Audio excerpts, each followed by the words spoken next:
west of Austria marks a border of sorts.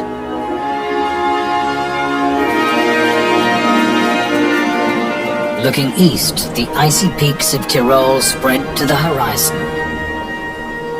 To the west lies the province of ARLBERG, once part of another continent. The rivers of this mountain send their waters to oceans far apart, the Black Sea and the North Sea. Up here, land cultivated for centuries borders on raw wilderness.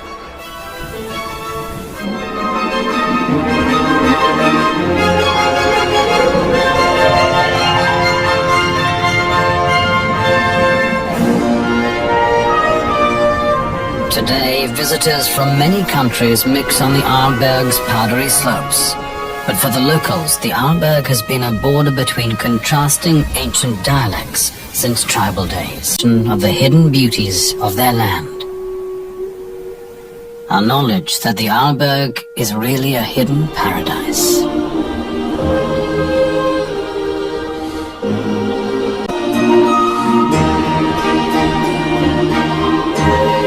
ARLBERG? Actually, there isn't any particular peak or crest or rock formation of that name. The term ARLBERG Pass is a modern invention. The region thus named could be defined by its major villages: St. Anton, St. Christoph, Stuben, Zuers, and Lech. These used to be remote mountain villages, romantically picturesque, but of little importance. But in the early 20th century came a dramatic change. The rich and the beautiful discovered this stunning eastern slopes, the Tyrolean side. The west, for ARLBERG, soon followed suit. The little village of Lech turned into an elegant ski resort.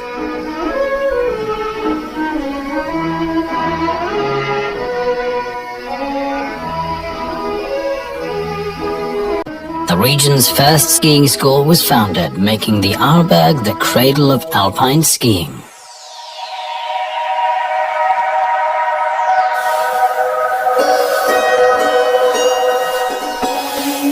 Whether it was laced boots and leather strap bindings, or whether it's high-tech gear, the enthusiasm for skiing has been boundless ever since.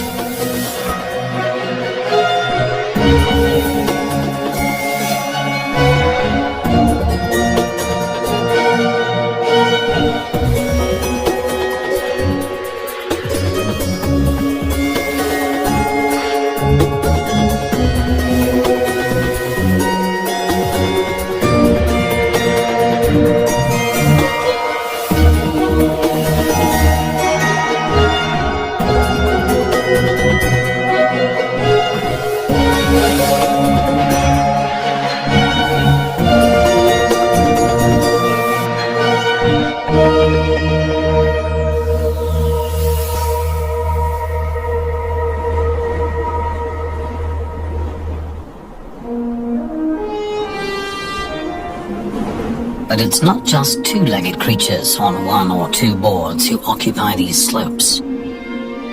Just over the next ridge from the ski runs, hardly a stone's throw away from the sporting crowds, the wild inhabitants of the mountains are spending the winter.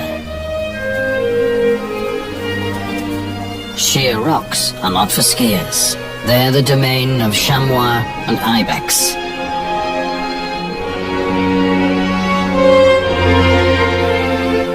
In the height of winter, the mothers and their young seek out wind-swept mountaintops where the vegetation lies bare.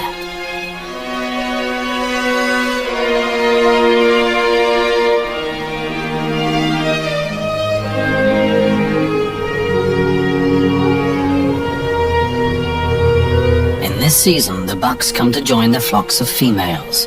The males have a strict and simple hierarchy. The big ones with the big horns dominate the smaller ones.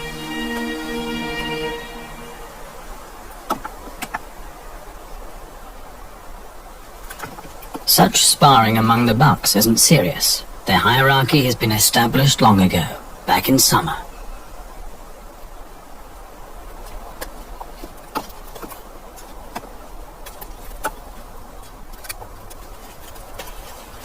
If the temperament of two young bucks should ever get out of hand, an older male would quickly intervene.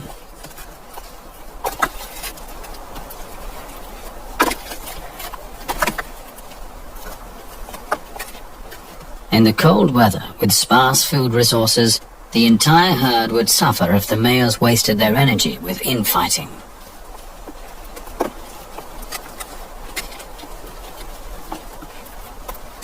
Ibex are really a peaceful lot.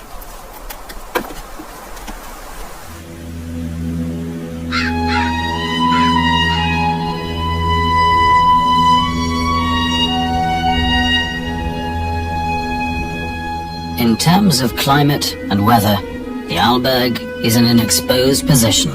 Every storm front arriving from the Atlantic is stopped by this barrier. The clouds pile up and drop enormous loads of snow.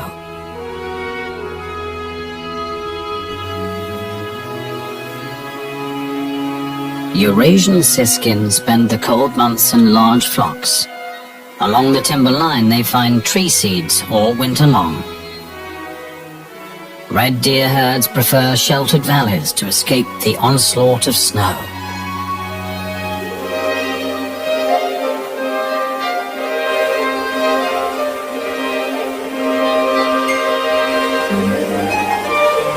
In the western valleys, the average annual snow cover is 7 to even 8 meters. Up in St. Anton, it's about half of that, and in the higher valleys, the annual average is an incredible 14 meters. On the lee side of the ridges is where the snow really piles up. For the chamois, cutting across such slopes is not just tedious, they're risking their lives. Cautiously, an experienced female makes a track. The younger members of the flock follow, always mindful to keep the number of individuals in the danger zone to a minimum.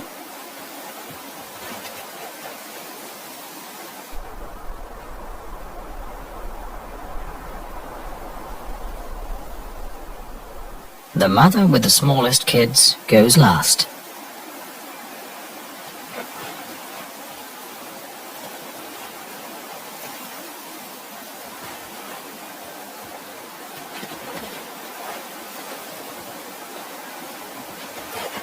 Often the chamois have to enter risky slopes to get to their grazing.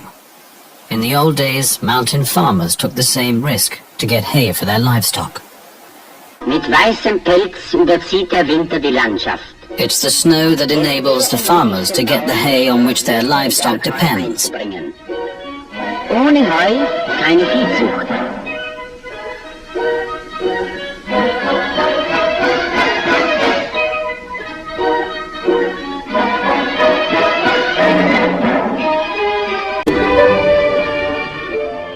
Though lifestyles may have changed since then, the wind hasn't.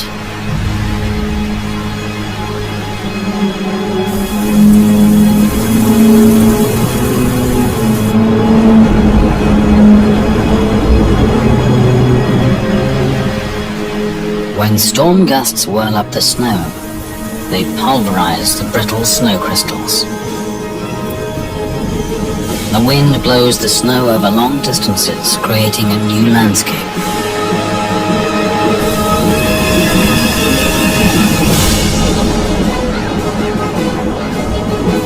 This snow has 3 times the weight of fresh powder and builds huge precarious drifts along the ridges. Often, a slight trigger is enough to send tons and tons of snow thundering downhill.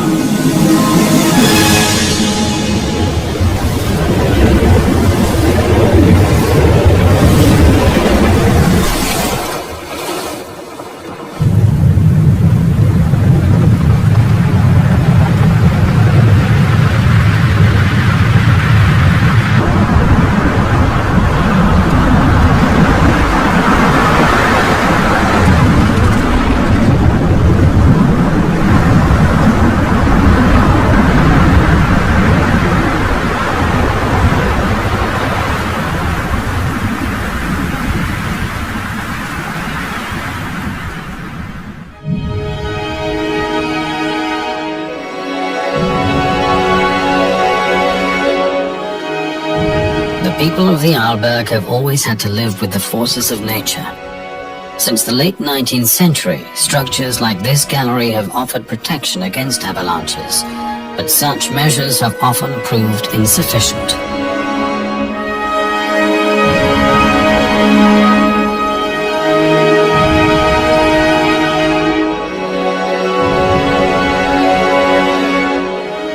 In the valleys too, masses of snow have always posed a challenge.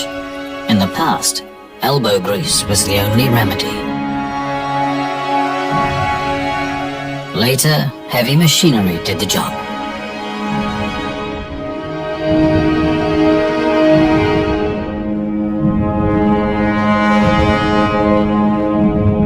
Pine glaciers have lost almost a third of their volume.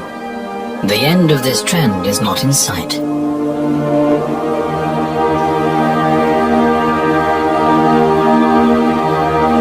Down on the pastures, the cattle have eaten almost all the grass, leaving only a few big plants like the yellow gentian. Yellow gentian can grow very old, up to 70 years. Its taste is extremely bitter, and it has always been regarded as a medical plant. On the mountain meadows around the former village of Würsteg, it's now time for haymaking. In the olden days, this was done with scythes and rakes. Since the men used to be in the military working abroad,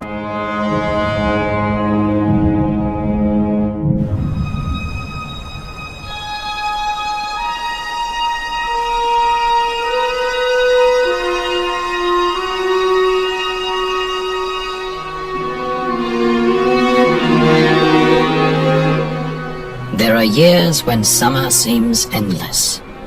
But then, the first night frost transforms the landscape overnight. Fogs roll through the valleys, and the breeze carries an autumn fragrance.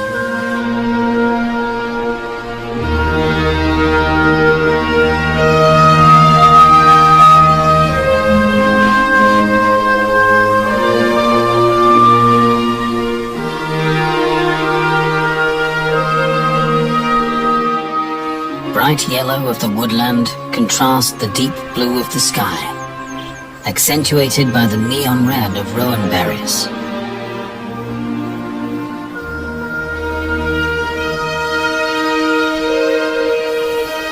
In fact, these are not berries at all, but apple-like fruits of the rose family, which is of little concern to the red deer. To them, it's just a juicy snack.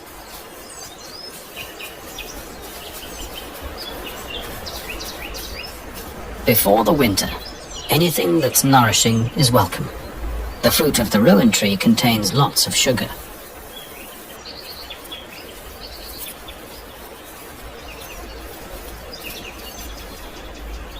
For centuries, these fruit were believed to be poisonous. In fact, however, even humans can eat them when they're cooked. They contain lots of vitamin C.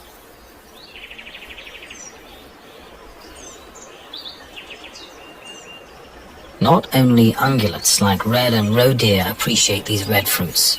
Badgers, foxes, and numerous other species love them too.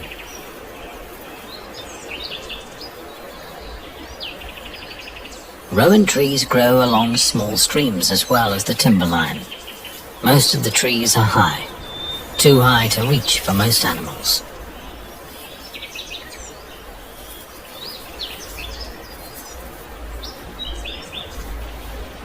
No problem for birds. About 60 bird species feed on them. This is how autumn sounds in the mountains.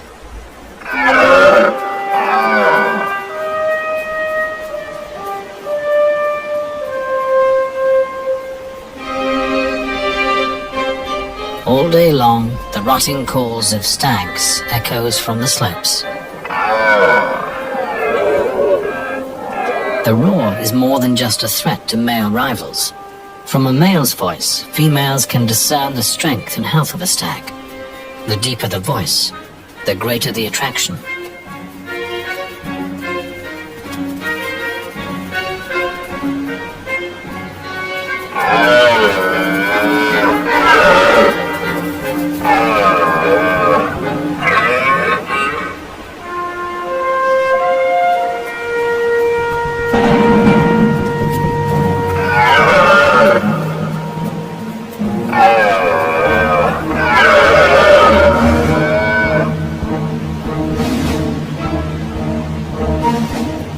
If a young male should intend to approach the harem of a dominant stag, a battle is inevitable.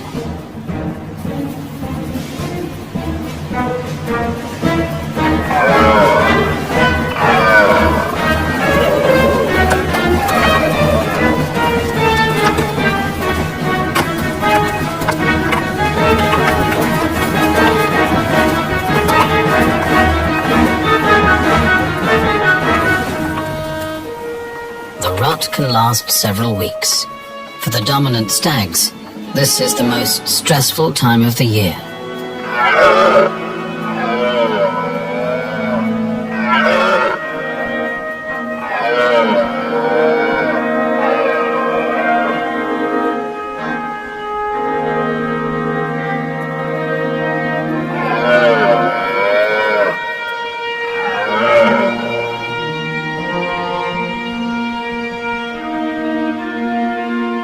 The loser has to go.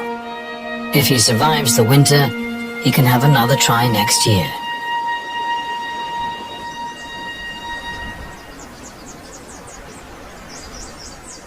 Now that the trees are in full color, it's time for a special harvest.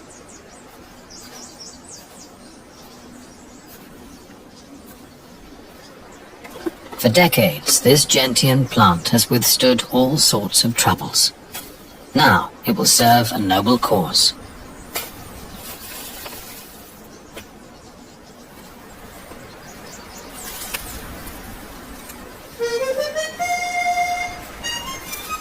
This is the stuff the legendary gentian schnapps is made of. Roots of the yellow gentian, not the blue variety as so many tags on stylish bottles suggest.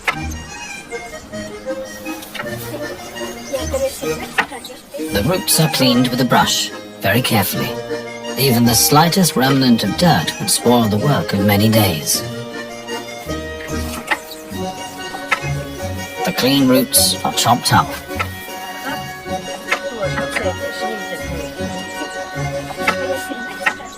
They are soaked in warm water, together with some yeast.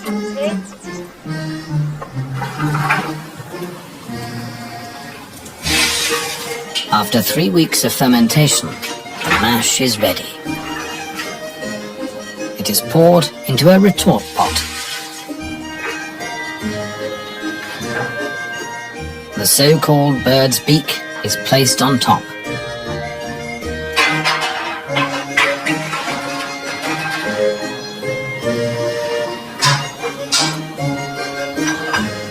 It requires experience to keep the temperature just right.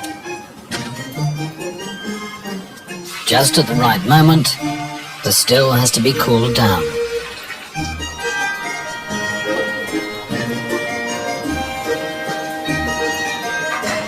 Gentian schnapps is distilled twice. Only then is it fit for consumption. In the Alps, any alcoholic beverage is regarded as medicine. In folk medicine, even the product of the first distilling is used as an ointment.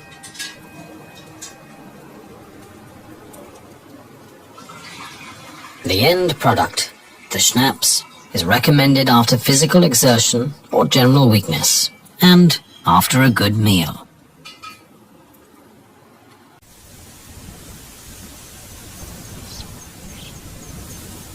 November. The first snow in the mountains signals the opening of an exciting spectacle. The chamois rut. In contrast to the ibex, who will batter each other with sheer power, chamois bucks will engage each other in breakneck chases.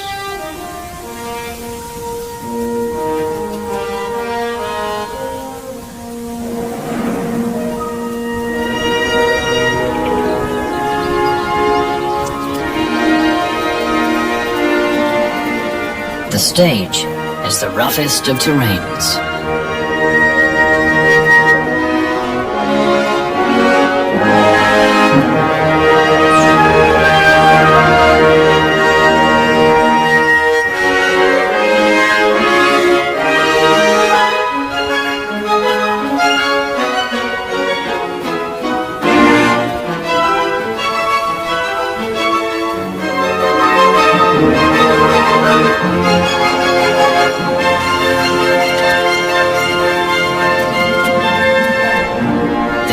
is coming full circle. The chamois have done what is necessary to multiply in spring. Again, the ARLBERG is gradually being buried in masses of snow.